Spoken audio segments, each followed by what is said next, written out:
Welcome to Focus Trade Mission to Taipei, Taiwan. On the call are Megan Bixler from Indiana, Department of Agriculture, who's the activity coordinator. And we have assistant coordinator, Cynthia Iglesias-Guven, along with food exports, Sarah Gerards, who coordinated this Zoom session. And Stephen Chu, who is our international representative for Taiwan, will be giving you a market overview of Taiwan. And my name is Daniel Griffith, liaison for food exports. And for those unfamiliar with food export, I would like to give a little overview. We are funded by USDA, Foreign Agricultural Services, a division of the government. And we are comprised of Midwest and Northeast. And our mission is to help US companies start or increase international sales. And one of the ways is through our Focus Trade Mission. Next, please. So this is the secret sauce of our organization. We have in-market representatives based all around the world, and they make our trade missions and trade shows overseas possible. And we have recently opened up representation in Africa and in India. Next, please. So pleased to introduce Stephen Chu, direct from Taiwan, live. Take it away, Steve. Good morning, everyone. Welcome to our presentation. Just try to give you a market overview and with all the current trends, as well as the best prospects of products that you can supply through this upcoming Focus Trade Mission in August. Next, please. First of all, let's get a quick glance at Taiwan. Taiwan, the location is in East Asia, 112 miles off the southeastern coast of China. The size of the island is totally 13,975 square miles. And it's about the size of the Maryland or Switzerland. We have a tropical to subtropical climate. And the market, the islands is primarily covered by a lot of mountains. Besides the central mountain series, there's only about a quarter, about 25% of the space are flat lands. So we have a very limited local agriculture. We heavily rely on a lot of imports for different kind of agriculture and the product and the food products. So that's why this market is quite potential to all the popular trendy food supply from US and other countries. And the population is about just over 23 million as of January of 2026. Next slide, please.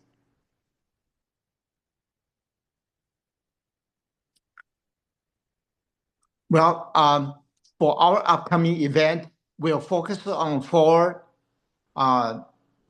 major market segments.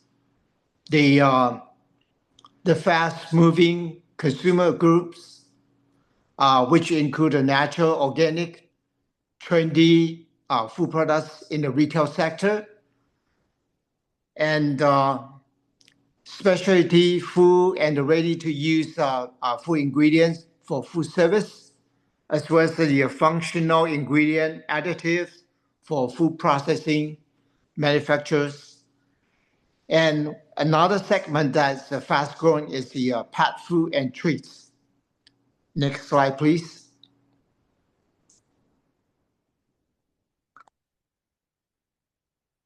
Here, I just give a very brief summary about this market. In 2025, the total value of U.S. agriculture and the related products export to Taiwan from U.S. Was at 4.3 billion, sharing 23.7% of total agriculture imports. So as a leading supplier amongst the global and Taiwan market right now is as the ninth largest market for U.S. agriculture and the related exports, and with over 2.18 billion were consumer oriented, including beef, poultry products, fresh fruits, dairy, tree nuts, seafood, pork and pork products, processed food products, pet food, and beverage specialty ingredients being the top categories. U.S. products have benefited from Taiwan's maturing, high disposable consumer base, which demand high value, trendy, and the quality imports consumer products. As such, Taiwan consumers generally associate U.S. products with a premium quality image. Next slide, please.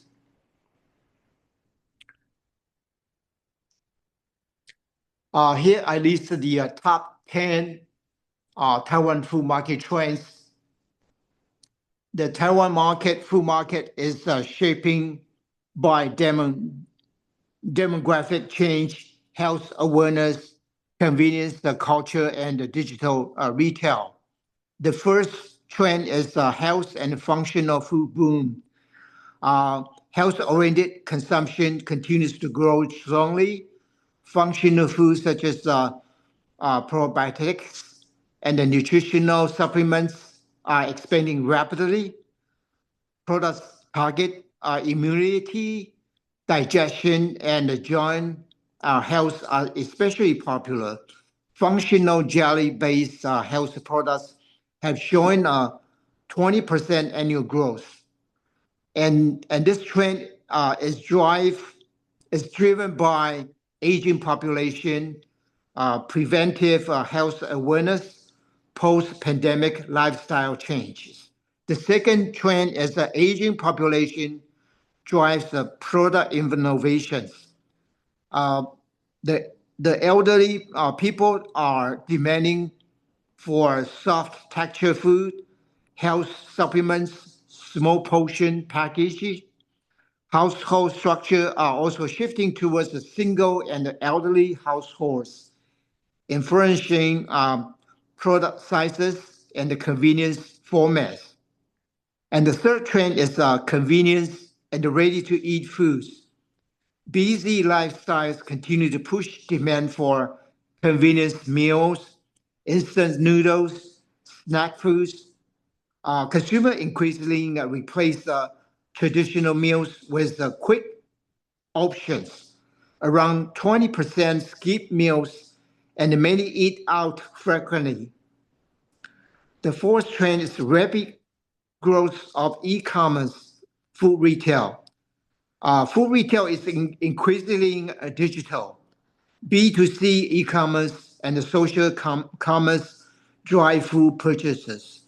About 93% FMCG purchases occur through the modern retail channels, including online platforms and the digital stores.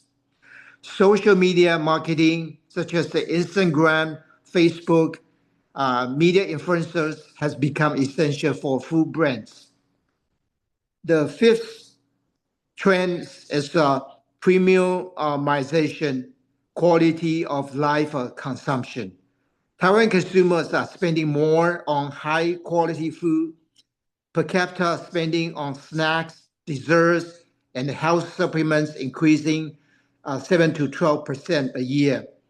Consumers seek premium ingredients, imported foods, and artisan products. This trend is particularly visible in specialty snacks, premium fresh fruits, and gourmet ready meals. The sixth trend is the plant-based and alternative proteins. Plant-based foods are moving into mainstream consumption. Plant protein market expected to grow 19% over the next 5 years. Demand driven by flexitarian diets, sustainability concerns, and health awareness. Example include the plant-based meats, plant protein beverage, vegetarian instant meals. Another trend is the sustainability and the eco-friendly packaging. Sustainability is becoming a mainstream purchasing factor. Consumers increasingly prefer organic foods, locally sourced ingredients, and eco-friendly packaging. A growing segment of consumers actively support brands with sustainable practices. The eighth trend is the fusion flavor and the international influence. Taiwan food culture is increasingly globalized. Fusion cuisine and the international brands are gaining popularity. Chefs are combining Western techniques with the Asian or Taiwanese flavors. Another trend is the strong snacking culture. Snacks are one of the fast-growing FMCG segments. Increased demand for biscuits, chocolates, desserts, and savory snacks. Snacks are also popular as a festival gift, boosting seasonal sales. The last, not the least trend is the convenience store ecosystem. Taiwan food retail ecosystem heavily relies on convenience store chains. Thousands of outlets provide ready-to-eat meals, drinks, snacks, and food services. And these stores have become a major channel for daily food consumption. Okay, next slide, please. By looking at the U.S. agriculture export to Taiwan, on the top 10 U.S. consumer-oriented exports, including the, in the sequence of the total value for each category, led by beef and the beef products, then followed by poultry, meat, and the products, then fresh foods, and then dairy products, tree nuts, seafood, and the fish food products, pork and pork products, processed food products, pet food, beverage, and specialty ingredients. Next slide, please. And if we look at the overall food markets, the most potential top 10 product categories to be focused on, including the premium meat, beef or pork, lamb, and the dairy products, fresh content seasonal fruit, tree nuts and healthy snacks, seafood and specialty fish, coffee and specialty beverages, processed and convenience foods, healthy and functional food and the ingredients, plant-based protein and alternative food, and the pet foods. Next slide, please. When we look at the seafood segments, especially what are the market advantage for U.S. seafood?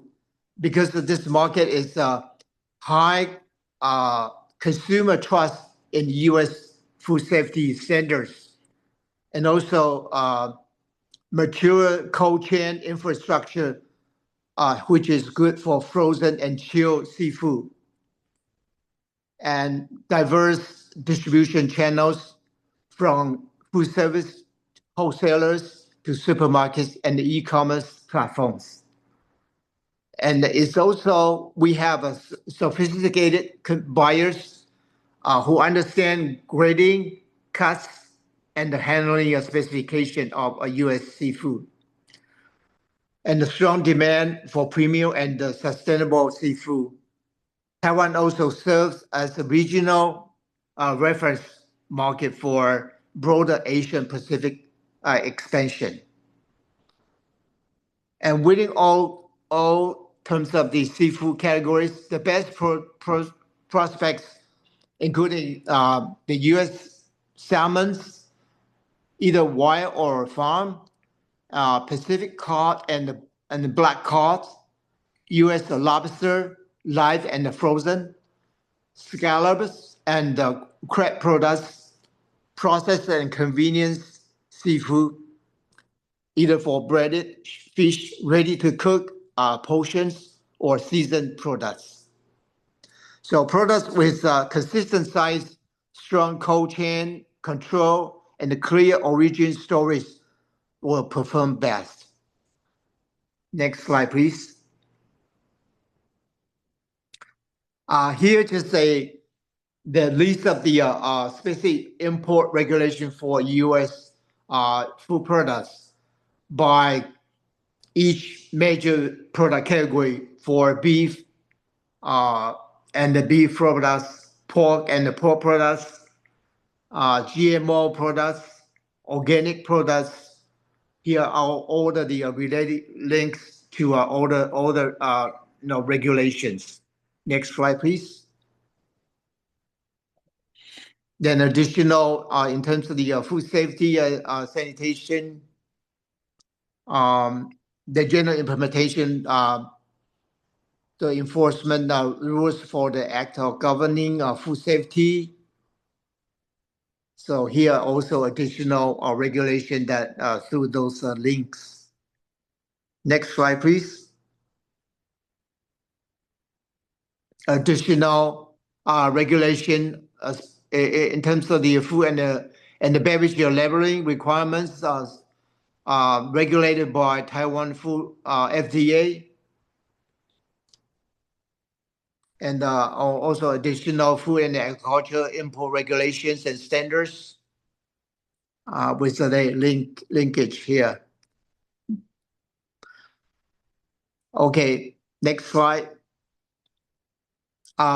Before I go further to the tentative itinerary for our upcoming focus trade mission, I want to mention one thing that we have recently changed the way to ship samples.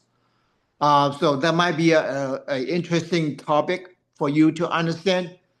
Traditionally, in the past, we always assist any focus trade mission supplier who want to ship samples to send the samples via the personal parcel.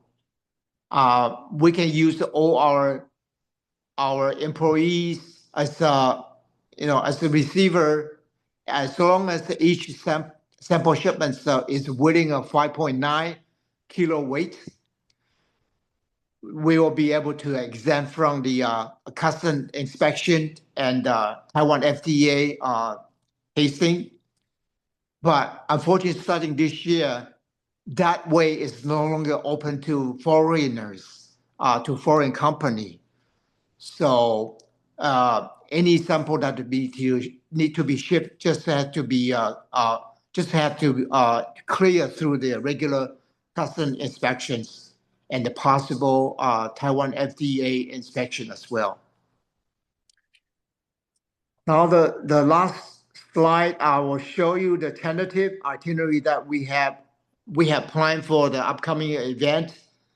We are expecting everyone to arrive on August 17th, Monday, and then we'll start on 9 o'clock on August 18th. So 9 to 10, 1 hour market briefing will be provided by ATO office, and then followed by 6 hour group retail tour to visit different types of retail formats, from hypermarket to supermarkets to convenience stores, and also specialty store. The next day, the full day of August 19th, there will be 3 hours in each of morning and afternoon for the one-on-one meeting, and each meeting will last up to 25 minutes. Then will be shipped to another schedule with a 5 minute break in between to change. And in between the morning and the afternoon session, there will be 1.5 hours for a reception and possible with any products that want to be showcased, want to be incorporated into our lunch serve to the guests that will be arranged. And everyone is expected to depart on August 20th, unless there's additional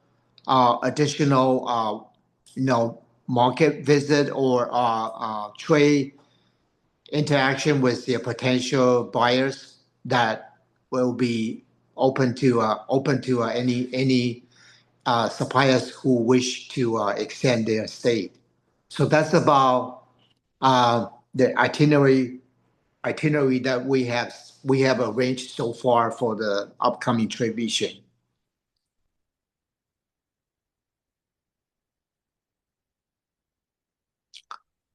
Okay, that's end of my presentation. Great. Thank you so much, Stephen. Wonderful presentation. Here are the details of our trade mission to Taiwan. It's August 18th through 20th. The early bird, we have early bird price to June 5th, and the standard price is to July 9th. You can, next slide, please. So we rely on our representatives in Taiwan for you to just meet the prospects that will be found for you. And here are all the services that we provide once you sign up. And most importantly, we just need your participation to carry on our mission to find new business for Midwest and Northeast companies. Next, please. Here are the contact information for the liaisons. Any of them can help you and answer any specific questions that you may have for our trade mission. Next, please. And we are open for questions regarding our trade mission to Taiwan. We have one. Does the fee include everything for the mission, excluding airfare and hotel accommodation? Yes, it does. So there's a question regarding the sampling regulation. I don't know what do you mean about a sampling regulation? I believe the fee is for the participation of our trade mission. So once you sign up at early bird or standard rate, that is the fee that is covered.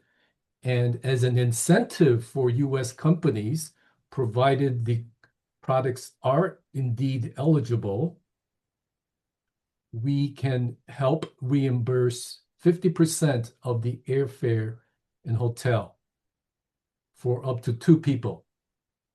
So it's a great way to visit prospective prospects.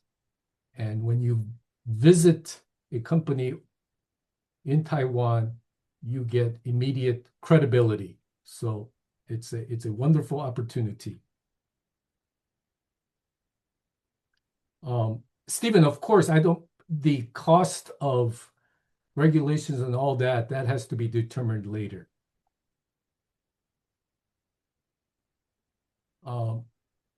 Another question.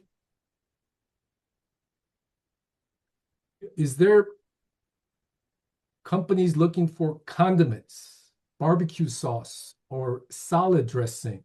Is that product of interest, Stephen? Yes, yes. As I mentioned that in the top 10 trends, that our consumers are in favor of the not only local flavor but also more international and fusion innovation. So any trendy condiments or dressing that can enhance that the menu served. I think that will be attractive to our buyers as well. Great. Another question. You mentioned that are your colleagues open to receive parcels as samples? Will you be sharing an address to send samples ahead of the trade mission? How would that? Well, I have explained earlier in the past that we try to help any participant to ship samples via a personal parcel using our employees as recipients. As long as each parcel is weigh under 5.9 kilo, it will allow the sample shipment to exempt from the custom inspection.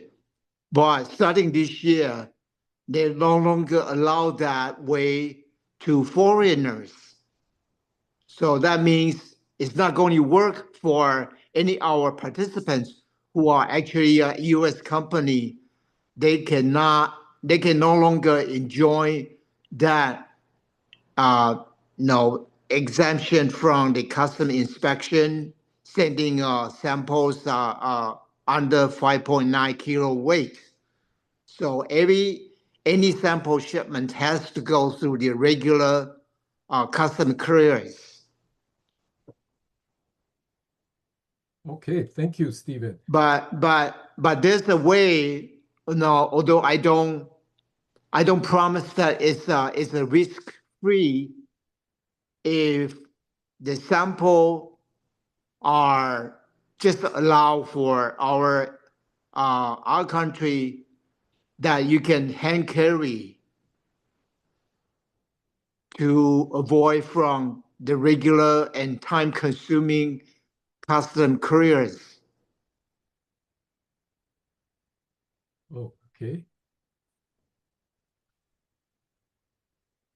And another product in question, are prospects looking for health quotations in condiment? Specifically, are prospects concerned about health issues in condiments in your market?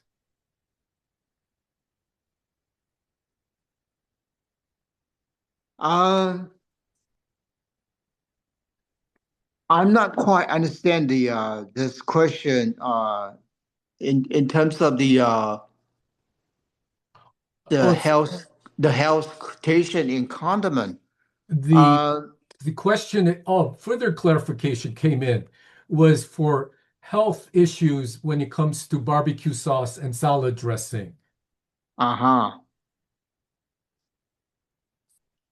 Well, yeah, it's somehow I would say it's somehow controversial uh perspective. Even though we are our consumers are in favor of the more in favor of the international flavors uh, and trendy condiments that can be served through the meal. But on the other hand, that consumers' health consciousness also beginning stronger. So if any barbecue sauce that contain too high in salt and or any ingredients that is not really healthy. It may be a concern by those consumer conscious those health conscious consumers. So this is a little bit controversial between the trend, the new trend as opposed to the health conscious over anything that will be harmful to keep the healthy condition. Thank you, Stephen. Well, please keep the questions going through your liaisons, and we would like to conclude our kickoff call for the Focus Trade Mission to Taiwan. Thank you very much, Stephen and Nana, for great presentation.